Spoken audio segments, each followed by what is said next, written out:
studies. We recall, Mr. President, that for each of the past 4 years, at this time when we come for annual climate meetings, as our Earth spins to another end and another beginning of her voyage around the sun, a powerful typhoon visited the Philippines that carved out an immense swathe of devastation, deprivation, and death of many of our countrymen. A persistent and rude reminder of the significance of our role and the urgency of our mission in this conference of the parties. For the Philippines, climate change means sorrowful catalogs of casualty and fatality, the countless voices of the homeless and the grieving, their very tears and screams carried to us by the winds and the waves that blew their homes away.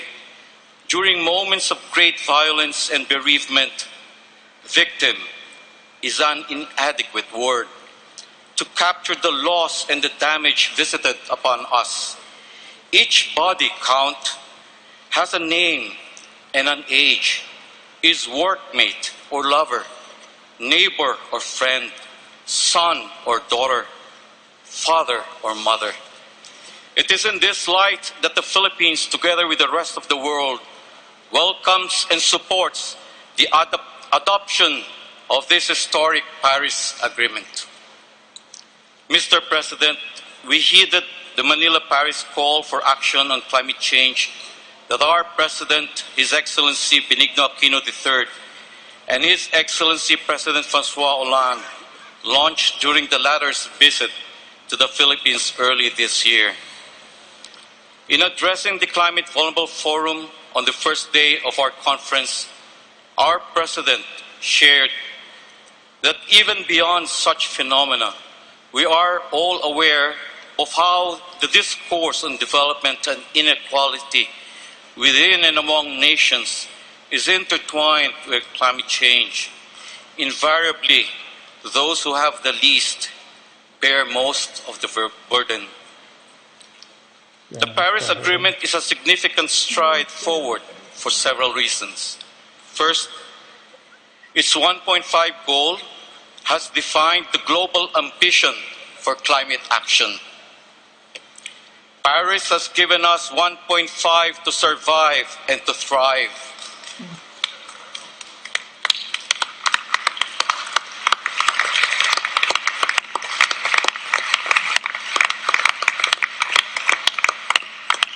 We've seen how parties coalesced around this goal, and we shall deliver on this goal. Thank you to all civil society and faith groups all over the world. This is your victory too.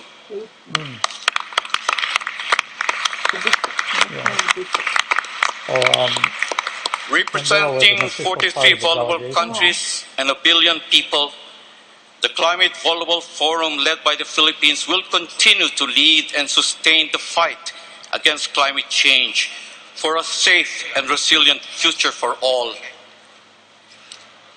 Second, the agreement enshrines human rights as its bedrock principle, including the rights of indigenous peoples, women, young people, and migrants, among others. Although we would have preferred stronger language on human rights, in adopting the Paris Agreement, the era of climate justice has come. We are very pleased that for the first time, we have enshrined climate justice in a legally binding international agreement.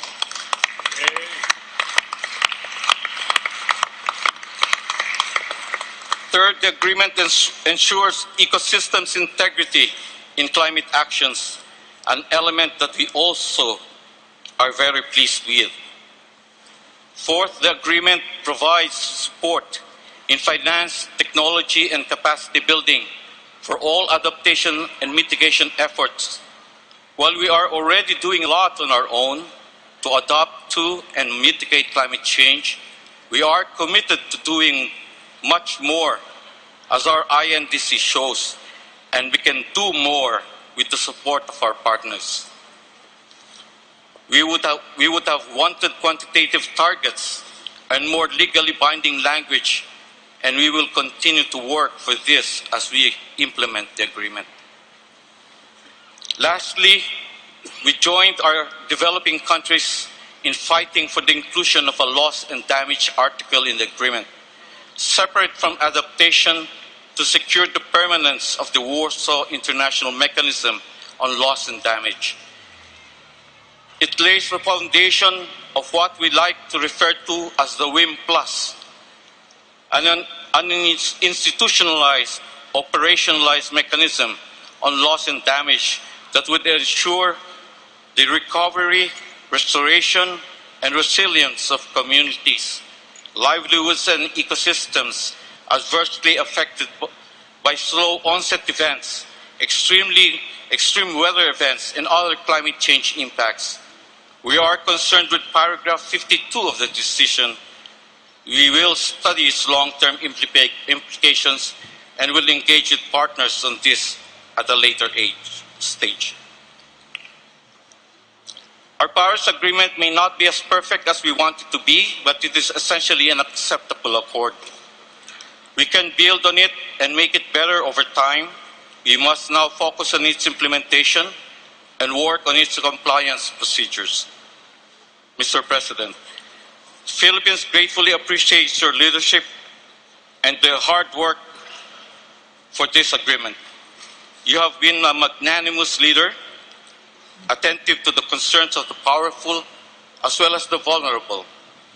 We thank also your team, all the minister facilitators, the ADP co-chairs, and the UNFCCC Secretariat, ably led by Madame Cristiana Figueres, for all your hard work to forge this agreement.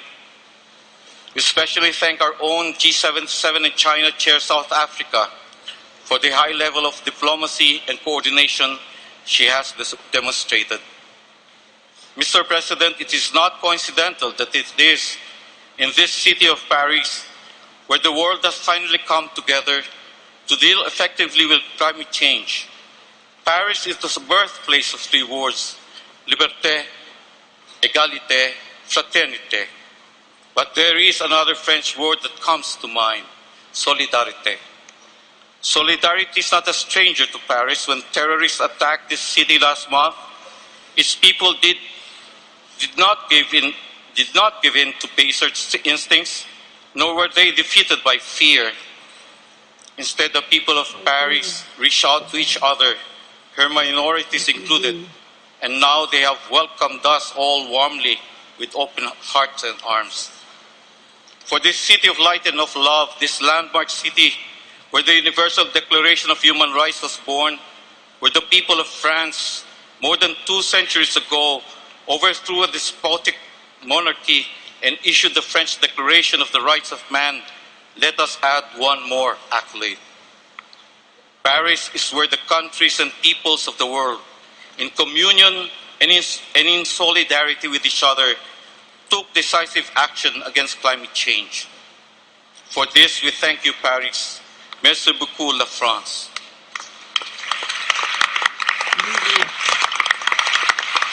Merci beaucoup à vous. Thank you very much. Dear friends, I will now give the floor to Sudan.